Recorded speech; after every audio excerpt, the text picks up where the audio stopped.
As we go into Module 4, now we get into the realm of data visualization and dashboards. We'll talk about several different types of dashboards. We'll talk about different type of visualizations and one of the things we'll do there. First, we'll talk about is performance dashboard.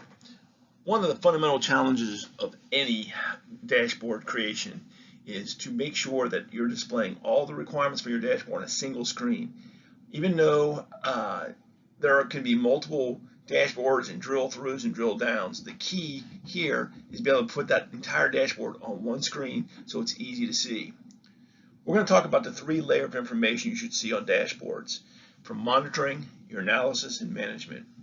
I've attached here and also put it out in the module a real simple YouTube video that talks about dashboard design and specifically about those 3 things: monitoring, analysis, and management.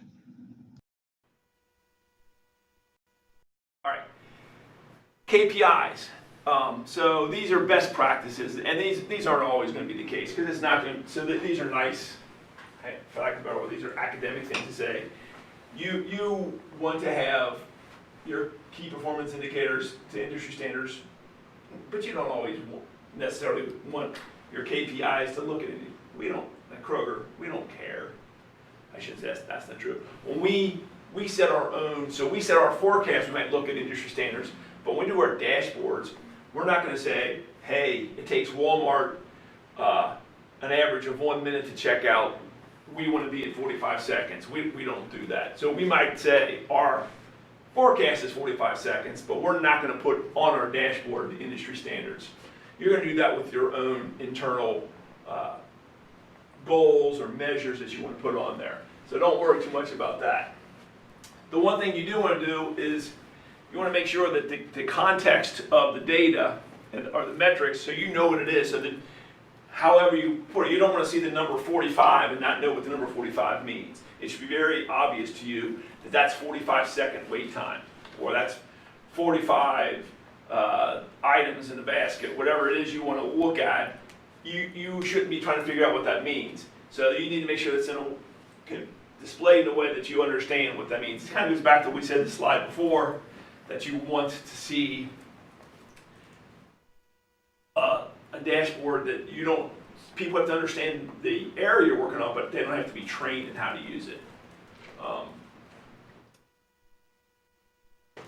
Again, best practices, there's going to be people called, if you're not familiar with, this never used to exist, they call them UX or user design specialists. They're a combination a lot of times of technical people and I'll call it artistic people. In fact, I think there might even be a degree here. I know there's some degrees where they teach you that, like what's visually pleasing, how do people read things better. So those guys are good at helping you design web pages and dashboards. So the same people that design web pages are the kind of people that you can lean on and say, hey, is this the right way to design this and all that stuff? I'll also tell you that I think a little bit of that goes a long way. So if you're, I'll call it a fairly commonsensical person, or you understand your subject area, you understand your customer, you don't always have to go off and send your designs off to the UX people to say, is this right? If your customer likes it, it works.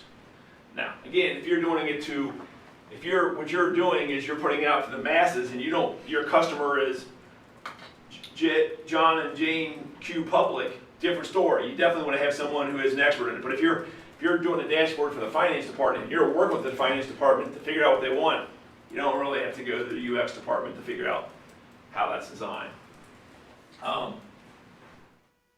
Real important is the alerts. Just like, so if don't pick an airplane this time, get away from a car. So if you're in a dashboard of an airplane and you're the pilot and there's an alert that says, that I'm trying to think what it would be, that we're hitting turbulence or the engine's on fire. Which one of those would you like to jump out at you a little sooner? You probably don't want that engine on fire to jump out at you right away. Yes, turbulence is important. You want to know about turbulence, or maybe you want to know about whatever, but you want to know about those things very fast. So you need to make sure you prioritize into what is being visually shown and what you're going to have. What ultimately in that dashboard, what's the key items? You should literally rank it. This is number 1, this is number 2, this is number 3. You should, if you're going to have alerts as part of it, you want to make sure that you don't want, so if you're going to, so think about this, if you're your dashboard in an airplane and you hit turbulence and your engine's on fire at the same time, and the one with turbulence jumps up, which one are you going to react to? You're going to react to the turbulence. And it might be a little more important to take care of. Maybe the reason you're getting turbulence is because your engine's on fire. I don't know, I'm not an airplane pilot, but you want to make sure that you are showing the things that are important to the people on the dashboard. And having said that, that's not always easy to determine. You have to get a lot of feedback from people to figure out what is most important to them. So we have a dashboard. If you've ever been to a Kroger, I think we still do it. They still show them everywhere. If you go to Kroger and you go to a checkout lane, there's a television screen above it. Not necessarily, but in front. It looks like the Walmart, this always cracks me up because Walmart's our arch enemy, but it kind of looks like the Walmart smiley face guy. There's a big thing up there, and what is it? We have a thing called QVision, and what it does is it has motion detectors and heat sensors, so we know how many people, at least we try to estimate how many people are in a checkout line. And then what it's supposed to do is visually let people know that, hey, it's slowing down, we need to get another person in the checkout line to get it going. Now, the crazy thing is, in the whole industry in the last couple of years, there's been this trend to go in no checkout lines, and it's all self-checkout. But that's the idea of it, and so that visualization there is to tell someone, hey, you've got to do something. And then it gives you some metrics underneath it, but the key is that if you're walking by, if you're the store manager or whatever, you look up, you should be able to say, oh, I got to go do something about this. We're changing some of that, and the idea behind that was that they wanted anyone to be able to go up to run a cashier, so that it wouldn't have to be the store manager. If you're the guy stocking shelves and cereal, and you see that there's a problem and you're trained to be a cashier, you would be empowered to go up there and hop on the cashier and open up a line, because we have a goal of how long it takes someone to get checked out. Enrich dashboard with business user comments. The only thing I'd say there is you ultimately want input from your end users, so what's important to them. So maybe you don't want to say, maybe it's really not a fire, maybe it's just your engine's running hot. Maybe you don't want to show it as a fire. You want to get input from end users on that, but you also don't want to clutter up your dashboard with a lot of verbiage. So it's got to be something that's more visual in nature that you want to show. Now, what's legitimate is you drill down past your alert and you go to the next level, then you want to get how the end user wants to see it and how they want to do it. Do you want them to show, for example, if go back to my QVision, if you're looking and you're drilling down, do you want to see all the lines if they're a problem, or do you want to focus on the ones that are slow for whatever reason? So, and there could be both, because some people want to see the whole picture, or some people want to look at just the error. So you want to get input from people on that. But I'm not a big fan of a bunch of user comments on there. You guys have probably seen there's a lot of stuff with Twitter when they show you the real big, they show the latest comments people are making and all that stuff, and they'll make it bigger what people are saying. Slido is the name of this website that does it, Slido. So when people are saying, what's trending today, the Fed's lowered interest rates, and that would show up real big, and all the other comments are real small on that. I personally, this is me personally, I'm not a big fan of that particular graphic, because it's fine as a graphic, but it changes all the time. It actually gets on my nerves when it's changing all the time. But the idea behind it is, for something like that you want to see things that are important. So just take that a little bit of construct, and this kind of goes in with the same thing, is pick the right visual constructs. If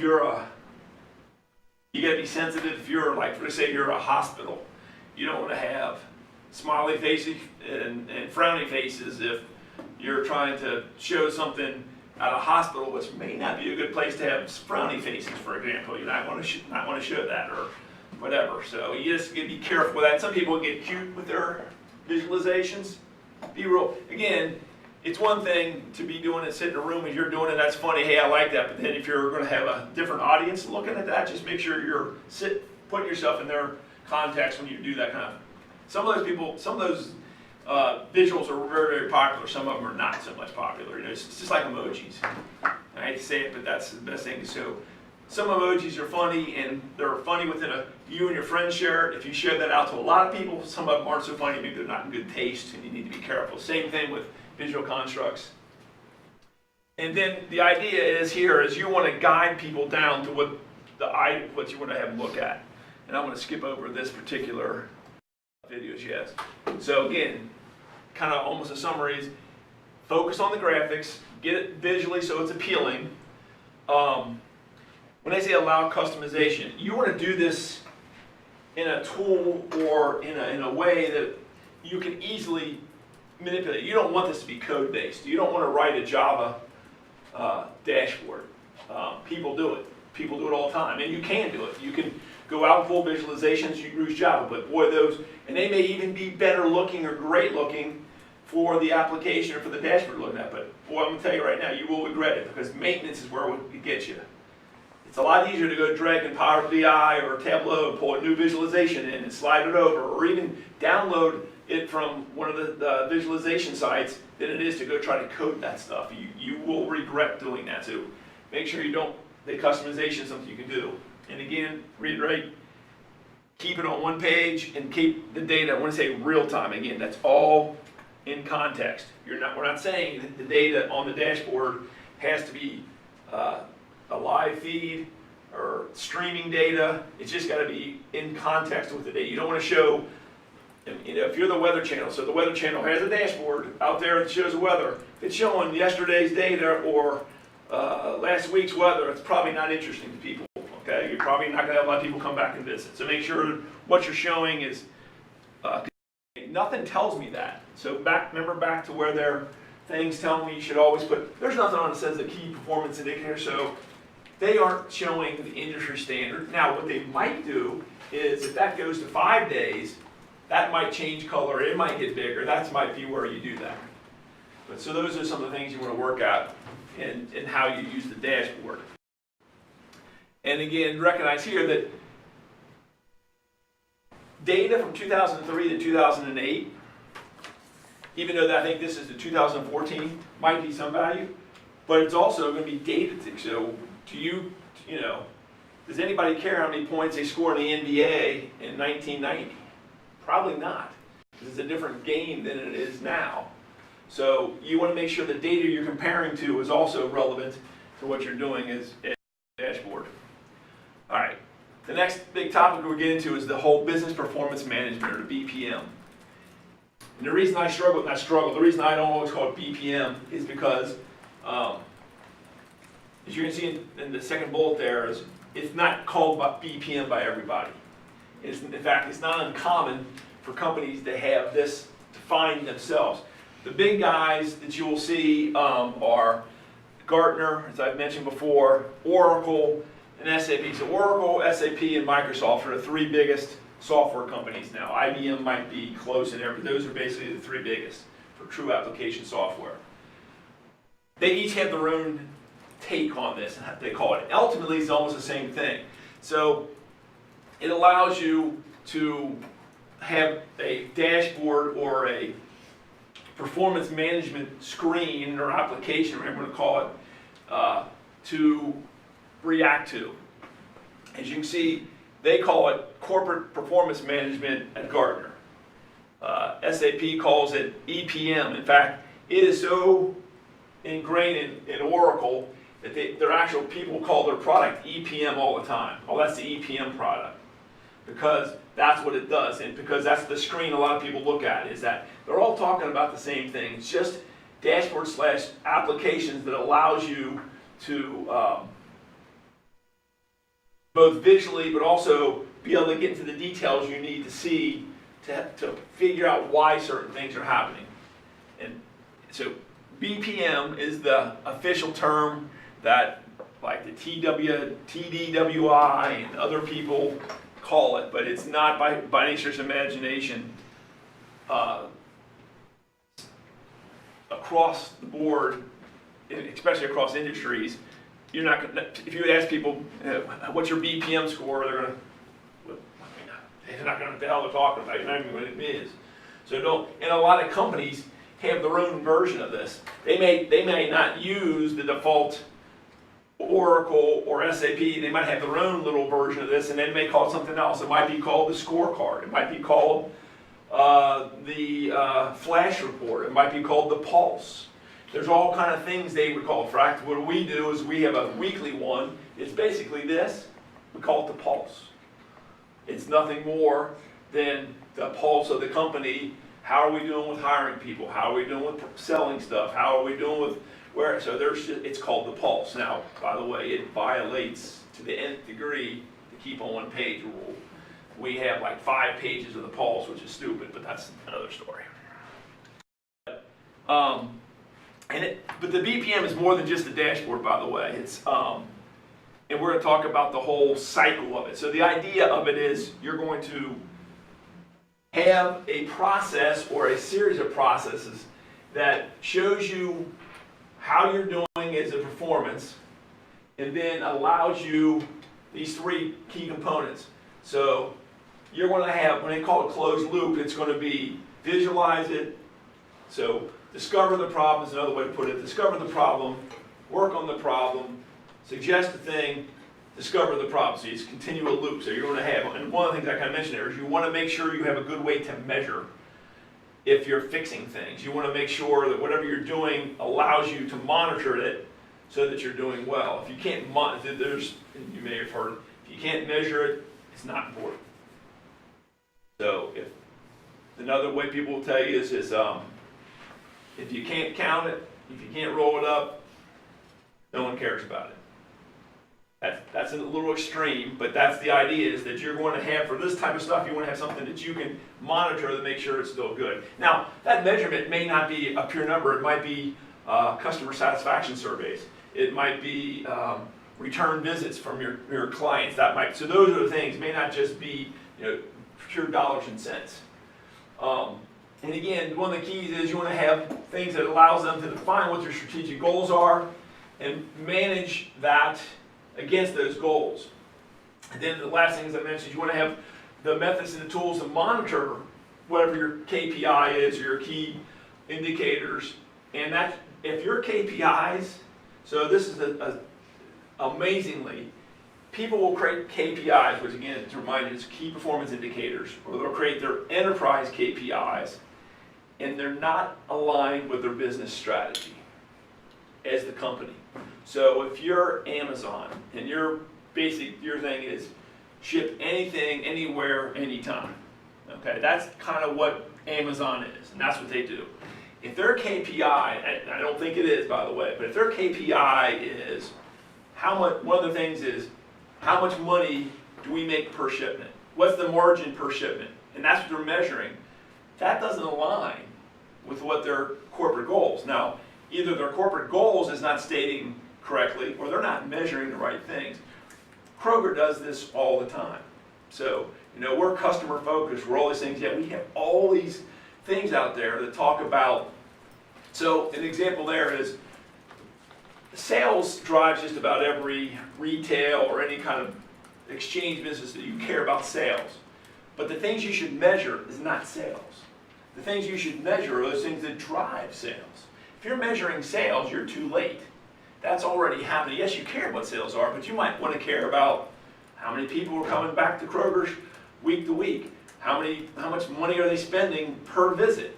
You don't necessarily want to measure the specific things. You want to go look at what your goals are and match to it. So believe it or not, many companies violate that last thing, and they don't link what they're measuring to what their organization or to their strategy of their companies. That can be very dangerous, because if you're doing that, again, either you've spent a lot of time and effort in your organizational strategy that you're not following up with, or you're measuring the wrong things. Now, I will tell you what happens in this, not to get you off on a tangent here, if you are measuring managers, and I'll pick managers of departments for now instead of stores or regions, it's good for all the above. If you say, hey, Mr. Store Manager or Mr. Department Manager, I'm going to measure you on how many items are out of stock.